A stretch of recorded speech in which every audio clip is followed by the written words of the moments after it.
Thank you all for joining us.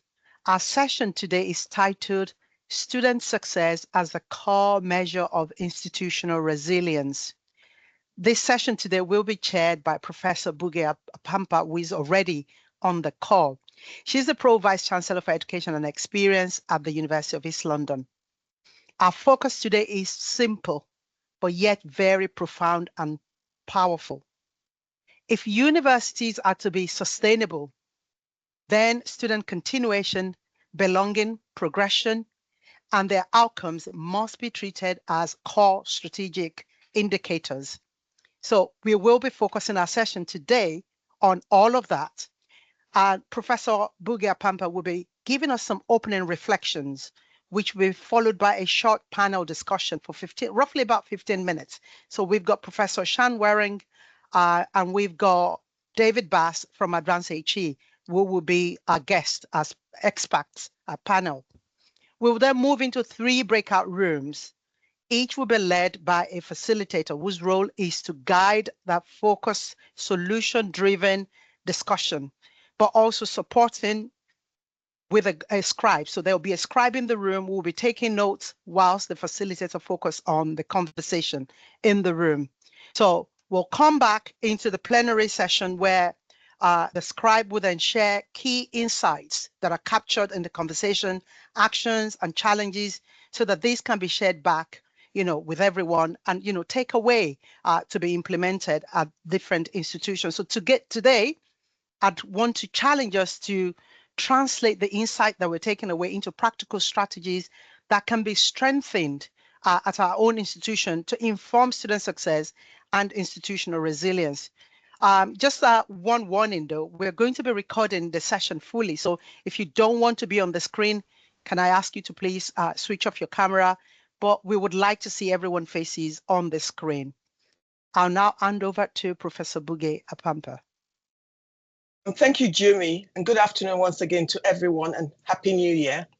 It's a pleasure to welcome you to this second webinar in our Reimagining Sustainability series, focused on a question that's becoming impossible for universities to ignore. How do we define success in a way that truly reflects our students' lived realities and our institutions' long-term resilience? So, that was a challenging question for me. So I decided to go into what is really resilience, institutional resilience. What are we referring to? And it's our collective capability within an institution to anticipate, respond, and adapt to rapidly changing circumstances in pursuit of our missions, while minimizing disruptions and transforming challenges we encounter into opportunities. So resilient institutions are those that are able to adapt. They are data fluent, so they use data to inform their decisions. They are decisive in action. They lead with courage in a way that's interconnected, breaking down internal silos. And they are prepared because they're data fluent and they've got risk registers. They're risk aware, and that informs their preparedness. And of course, they're trustworthy, being able to demonstrate empathy, collaboration, and inclusion at all levels. Too often in higher education, student success is framed in narrow terms, in terms of grades, continuation, for me, particularly degree outcomes, or graduate employment. These things matter, but they do not tell the whole story. What we are learning at UEL and what may be reflected in your own data is that student success is fundamentally shaped by how well our systems are designed to support complex, diverse lives of the students we have. These are commuter students, students who previously had free school meals, who from indices of multiple deprivation 1 and 2, so from deprived postcodes.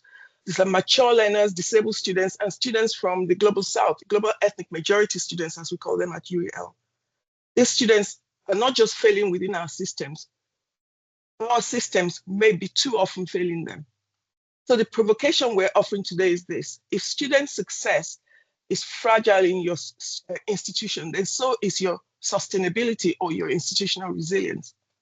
When students struggle to continue to belong or to progress and succeed, the impacts are not only personal, they are financial.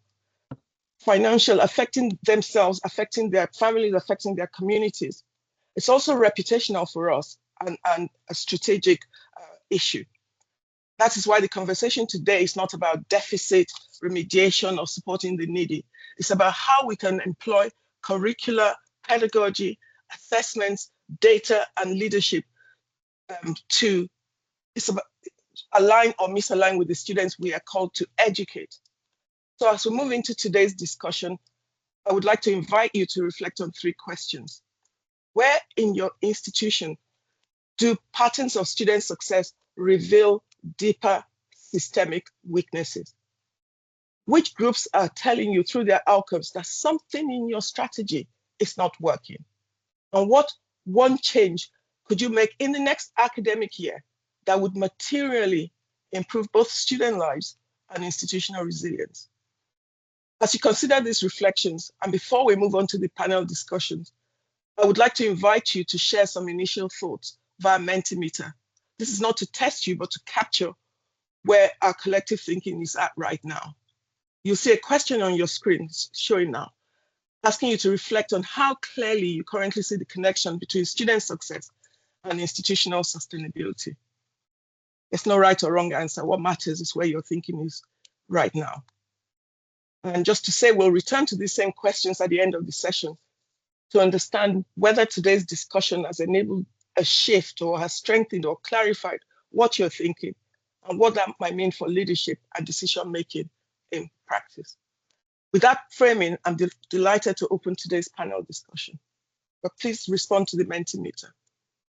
And I'm delighted to welcome our panelists. The first one is David Bass, who's the Director of Inclusion and Governance at Advance HE, and Professor Shan Waring, Vice Chancellor and Chief Executive Officer of Middlesex University. My core question for today is, what specific change or changes to curricular, teaching practice, or student support has your institution made to improve continuation and graduate outcomes for marginalized students? I know sometimes we say underrepresented, but I'd say marginalized students. And how can progress be evidenced within one academic cycle? I'll invite each of our panelists to offer 2 to 3 minutes of focused reflections. David, may we start with you? Thanks, Poogie. I will aim to keep this to 2 to 3 minutes. I'll do my best. I wanted to look a little bit more broadly and then come back to some specific examples, and picking up the focus of equity and student success. I want to talk about where I've seen our sector's work on EDI going and how it has to link more and is increasingly linking more to some of these fundamental questions that you've outlined, and the importance of student success. I think we're seeing a bit of a leadership challenge here for the sector. So our approach to equity over the past few years has grown fairly organically. And it's grown overly complex, to be blunt. We have too many commitments and too many priorities, and it's creating risks. And we're seeing those risks play out specifically in our student success space and in student outcomes. So we're seeing things like free speech, mental health, sexual harassment really arise in these student outcome contexts. And I think one of the things that's difficult here is that if we're being honest, and I think in these spaces we have to be honest, is that some of those risks and some of the contention around priorities have been complicated by activist voices internally and externally in our institutions. And that's been coupled with the challenging context that the sector's navigating, the financial constraints that we're all very familiar with, and the necessity of a rapidly evolving and changing business model across the sector. So the idea that equity can evolve organically is no longer the case. And it requires EDI and equity to really be grounded in our institutional mission. And I think if you look at the trajectory of the sector, if you look at where we're headed, if we're taking account of things like the recent white paper, I think that means really making sure that our approach to equity is driving our approach to student success, and that there isn't any clear blue water between our work in these spaces. It's fundamentally linked then to the strategic choices that institutions have in front of them and the work that they do in developing the curricula, in teaching practice assessment and student support, which you've rightly highlighted for today's conversation. So I wanted to bring that back to 3 examples, 3 areas where I think this is particularly relevant. And the first one is relatively high level, but this has to be part of the conversation. And I think in some institutions it has been, but in some institutions it hasn't. That when we're looking at transformation, change programs, efficiency, cost savings, this has been a process of salami slicing and cost savings in a relatively narrow way.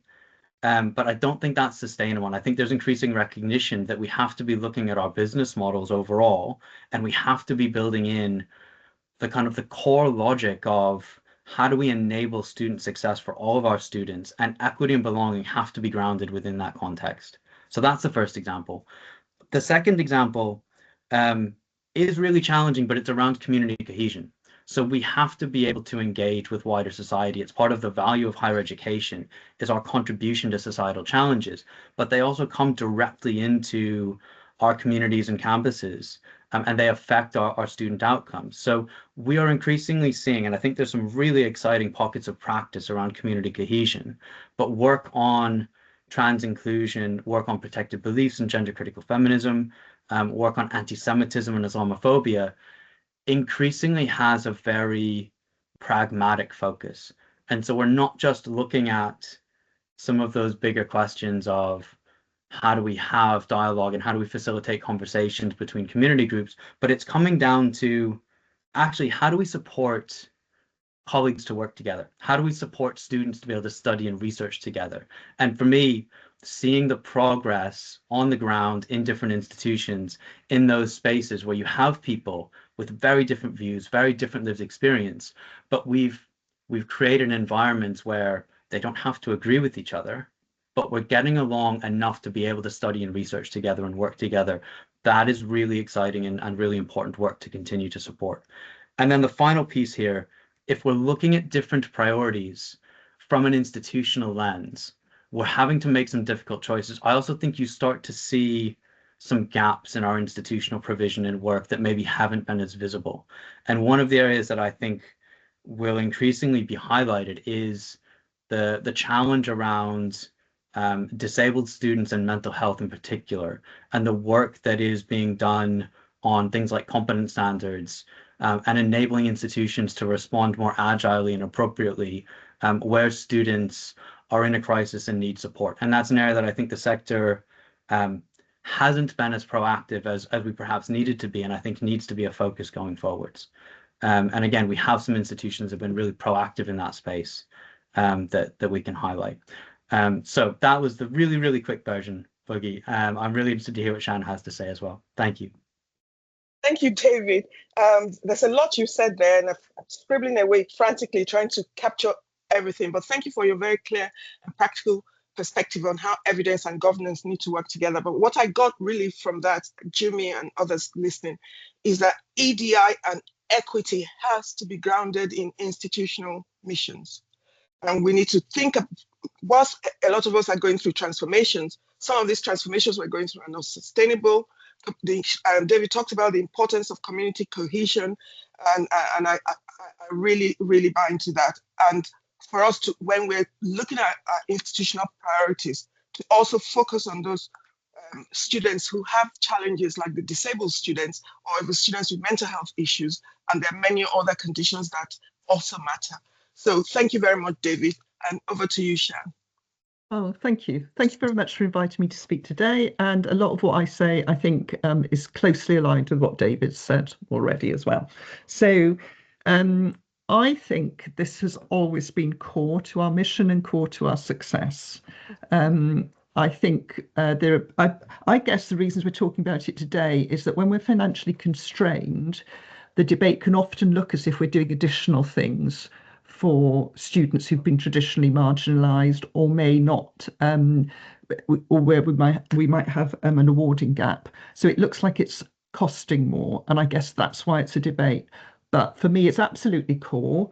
I completely agree. it's an opportunity, and it's an opportunity to stabilise finances rather than an additional cost. And I'm going to say why I think that. But I'm also going to answer the exam question, which is, what one thing can you do this year? Look at the submission rate and the pass rate on students' first assignments and maximise that, because that first assignment is a flag if students are struggling. It's an opportunity to build their confidence, and also it's a test of our institutional systems. And really what I want to say is, and David said this already, this is not about remedial work. This is our core work. Our core work is students can come and succeed, and we need to look at our systems and make sure that happens. So if we have a low first submission rate for our assignments or a low first pass rate, that's about us. That's something that we need to look at, and it's something we need to change. So a project in my last institution, University of Northampton, did exactly that, and it found that Black students did submit on time for that first assignment less often than white students, which was the start of the awarding gap, but also it wasn't the same for all disciplines. So it varied with discipline, and once we knew that, we had the basis for intervention. We could find out why that happened, why students weren't taking up the support offers, why there was a barrier they were experiencing, and we could start to intervene. So that would be my one thing you can do this year. And the project that I did that I see as absolutely core to education, but also transformative for students, was a big change to assessment at University of the Arts London. And it started with making marking criteria explicit. And what that changed was it made us look at the way courses were aligned to assessments, how we prepared students for assessments, how we made it clear to students what we were awarding. It changed how lecturers designed their courses, because when they agreed with the criteria, they began to see that the course wasn't always aligned. So it wasn't always preparing students to pass the assignments. There was an improvement for staff, because when we got a system that worked better, staff enjoyed using it. And we had a lot of associate lecturers who said that it was really difficult to come up to speed with university systems, but because this system was so clear and so easy to use, it was much easier to mark. And, you know, everybody finds marking difficult. We all have to do marking. So a system that helps is a benefit to staff as well as students. And my favourite bit of feedback from students was, it's like I can see what's in my lecturer's mind. So that stayed with me for years, because I thought one thing that I did in my career was develop a system for assessing student work where it was clear to students what lecturers wanted. I have to say it didn't reduce the awarding gap, which was a great shame, but it did drive all the marks up by 4%. So there was a big awarding gap at University of the Arts London. They continued to look into it. So it didn't in itself contract that gap, but there was a 4% increase in all degree results the next year, and a 12% increase in the NSS for assessment and feedback, which lasted for a decade. Wow. And that's when I stopped measuring it after a decade. So that was core work, benefited everybody, and they also educated the staff at the same time as the students in how they thought about assessment. So core business, win-win. Thank you, Shan. Thank you. It's a powerful reminder of how leadership and curriculum design intersect with real student lives. And what I've taken away from what you said is the importance of that first time submission rates, the pass rates on students. And you said that was core to your mission. Yes, the submission rates varied according to disciplines, but it's enabled the fact that you were focusing on submission rate pass rates enabled dismantling of barriers. And what I really liked, what you described in what you did at UAL, was this, what I would describe as transparency in assessments, where students understand exactly what the assessments are testing. And it's about them being aware, for example, of the marking criteria, being aware of the learning outcomes that have been tested, perhaps having seen exemplar answers. So there's this drive, and it's something that we're doing at UAL as well, to ensure that there's transparency in assessment and students understand how the judgment will be made. So it's about that constructive alignment. So thank you very much. I'm very interested in listening to both of you. My thanks to both of you. You've given us concrete examples and important challenges. And we'll now move into the breakout discussions to translate these insights into actionable institutional change. Over to you, Jimmy. Thank you, Buge. So just listening to the two speakers, it's made me even more fired up and keen to hear what we're going to get back from the rooms. So at this point, we're going to send you to your various breakout rooms where you're going to be answering just one core question, which is what specific change to curriculum, teaching practice, or student support is your institution making to improve continuation and graduate outcomes for underrepresented students, and how will progress be evidenced within one academic cycle?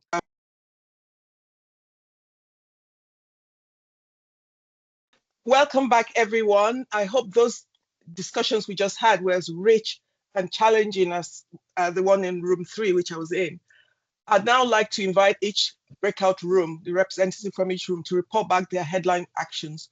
And what Jimmy has asked me to say is we would like you to share your 3 to 4 most actionable strategies, key enablers and barriers, any leadership or governance implications, and what you think the expected 12-month impact would be.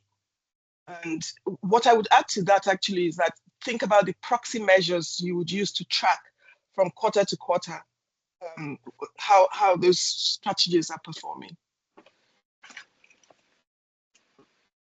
So over to group 1. Thanks, Buge. Yes, I was in group 1. So we had a very, very interesting and rich conversation. And it kind of pivoted between 2 things. On the one hand, we had the clunky university systems that are kind of preventing students from succeeding in some ways, maybe slightly inaccessible, and kind of a discussion around understanding students' experience of that. So the other side of that was quite a lot of conversation around belonging, around properly hearing students' voice, people talked a lot about deep dives and going into the lived experience of students. So why don't students submit? Why don't they join particular groups? Why can't we work with students? There were a couple of really, really interesting points. One was around in terms of evaluation. We do something and we evaluate it. But of course, that one thing is within a context of many, many other things. So actually attributing cause and effect is very difficult. Yeah. And that led on to a comment that actually, is it a good use of funds to focus on that sort of evaluation? And actually, maybe, is it a better use of funds to look at outcomes more generally and focus on the specific outcomes that we're highlighting rather than the work we did to get to those outcomes, which was really, I thought, really interesting. So in terms of concrete strategies, we came...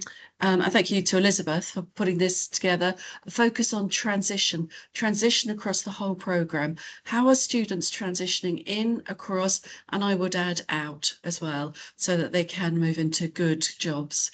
What about community? How are we building community early on? And belonging was used quite a lot there. What are we doing about voice and visibility? Making sure that students are both seen and know they're seen and heard. And how do we tread very carefully to understand what is really driving the benefits? So proxy measures were not mentioned. I could come up with a few, but we didn't mention proxy measures. But that's where we got to in group 1. So thank you for that. We had a really good conversation. Thank you very much, Rebecca. Over to group 2, please.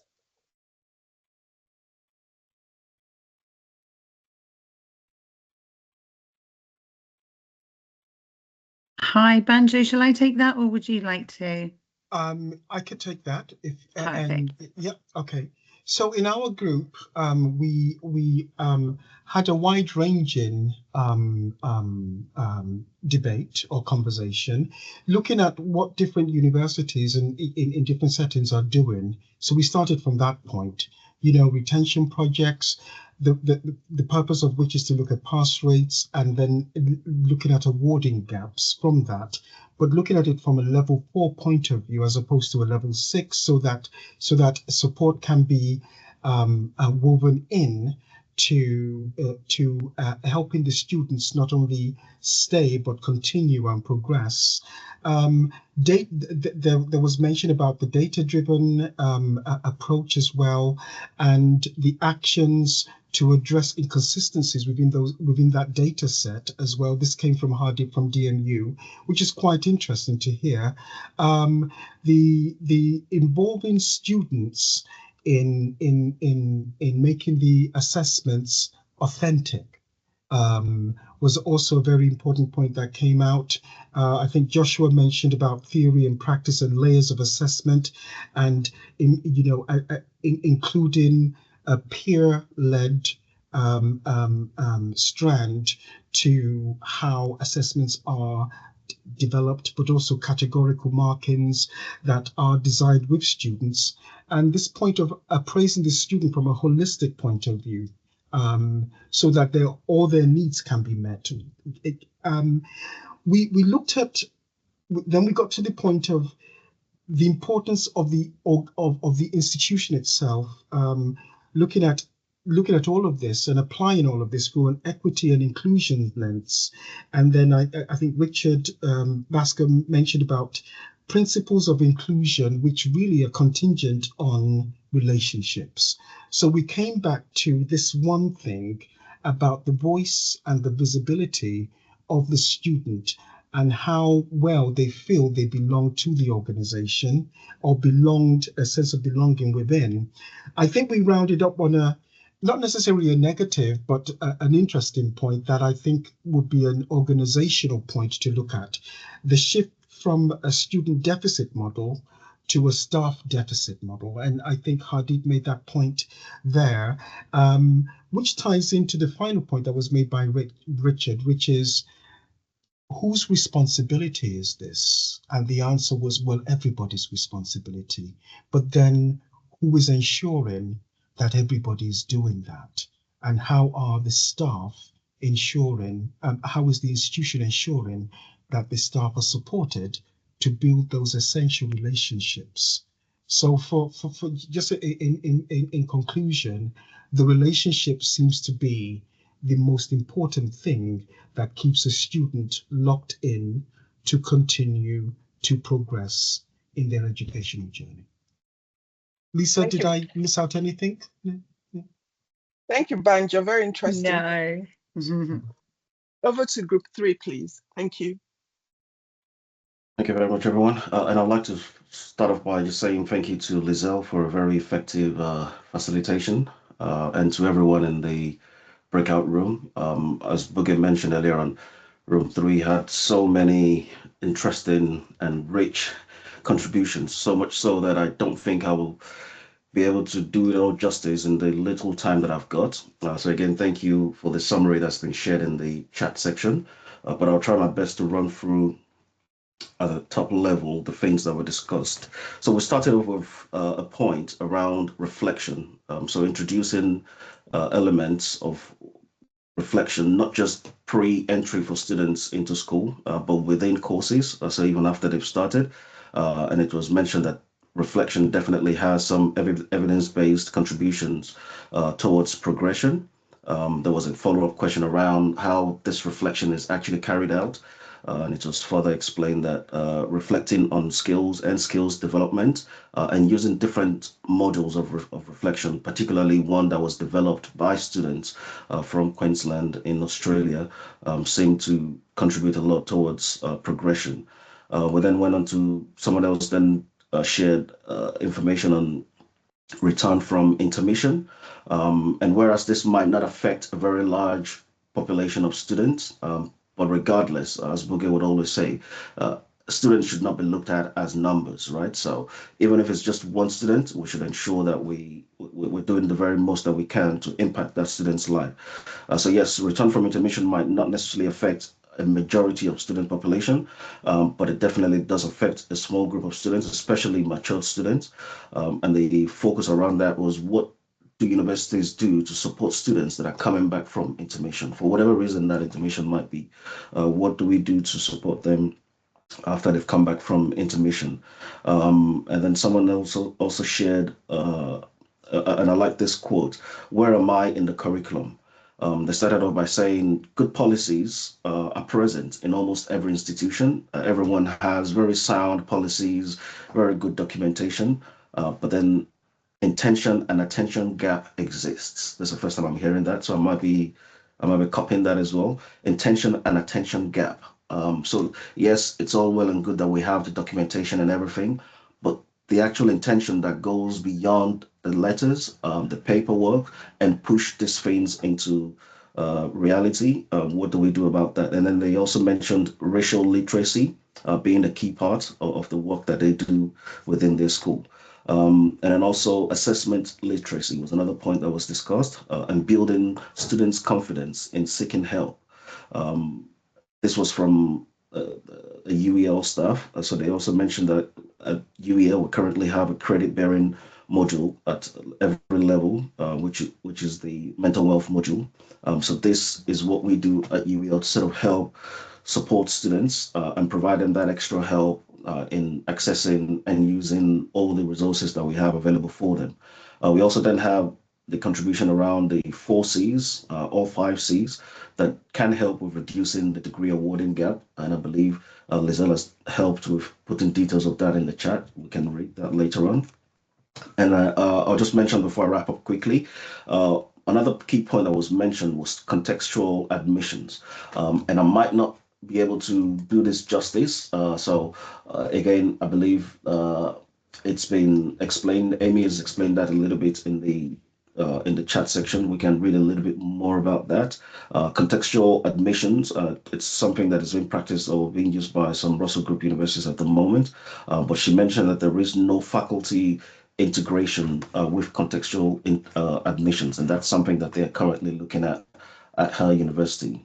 Someone also mentioned a project that they're working on called Mind the Gap for widening participation communities. And then also further points were around using 5D extension without penalty or justification, and so many more. But again, so very rich discussions had in group 3. We've put the summary of that in the chat for everyone to have a read through. I hope I've done it all justice, Lizelle, or is there anything you would like to add? No, brilliant. I mean, the lack of time, the critical importance of this, you know, is quite tricky in terms of having 25 minutes. But it was. I hope. Yeah, I think that was great, Samson. Thank you. So we've just put some of colleagues. I've asked colleagues to put some of their written responses as well in the chat. So thank you. Thank you so much. Thank you. What's coming through very strongly is the distinction between isolated projects and system-level change, particularly around curricular, assessment, staff capability, and data-informed accountability. So let me reflect on what I've heard. In terms of, Rebecca was talking about inaccessible university systems being clunky, being almost like a barrier versus student belonging or even mattering. How do students know that we've heard their voice, that we understand their lived experience? And we often talk about student co-creation, and I just want to mention something about that, because I was at the HEPI webinar on the student voice of student governance.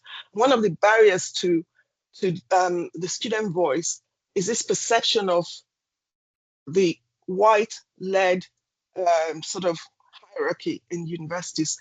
And so if you're in a university where your representative is from another part of the world, then there's the anxiety and the nervousness, which means that they don't speak up. So you try and co-create, but they do not contribute because of the power imbalance. And one of the other issues that came out in that HEPI webinar was a requirement for us, before we do any student co-creation, to actually support students to understand what it is that we're trying to do.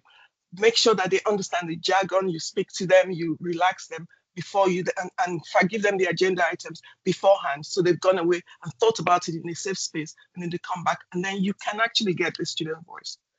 But what I really liked about what Rebecca said was about the transitions, not just transitioning into university, through university and out of university, because it's unacceptable to me that students should incur all of that time and cost of going through university and they come out at the end and go and work in a job that didn't need a degree. That is a failure to me.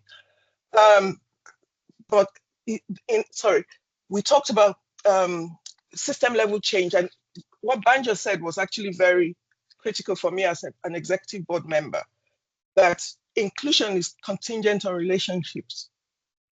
And how well do students feel that they belong, and who's responsible for actually making these things happen?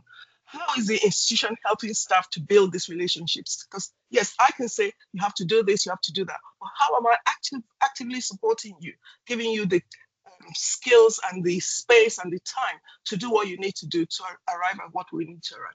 That is something that I think we don't do too well, at least for me in my personal experience. So that's related to the leadership alignment. So it's not just good ideas. The leadership alignment is not just about good ideas put into Vision 2028, which is our strategic document for UEL 10-year Vision 2028 document. But it's that alignment with actions that actually turns student success into institutional resilience. And we have to be authentic in what we do. So it's not just talking the talk, it's also about walking the talk. Thanks to our panelists, the facilitators, and to all of you for the depth and honesty of today's contributions. What we heard today reinforces a central message. Student success is not a support function. It is strategic to our institution and for our resilience. The action and insights you have shared will directly inform UEL's national sector report on reimagining sustainability through equity to help to shape how the sector understands the relationships between student outcomes, finances, our reputation, and obviously long-term viability. We warmly invite you to continue this journey with us through the remaining webinars in the series as we explore leadership, governance, innovation, and partnership in driving sustainable, equitable futures for higher education. Thank you again for your leadership and your commitment to reimagining what success can be and must mean for our students and our institutions. Thank you, everyone.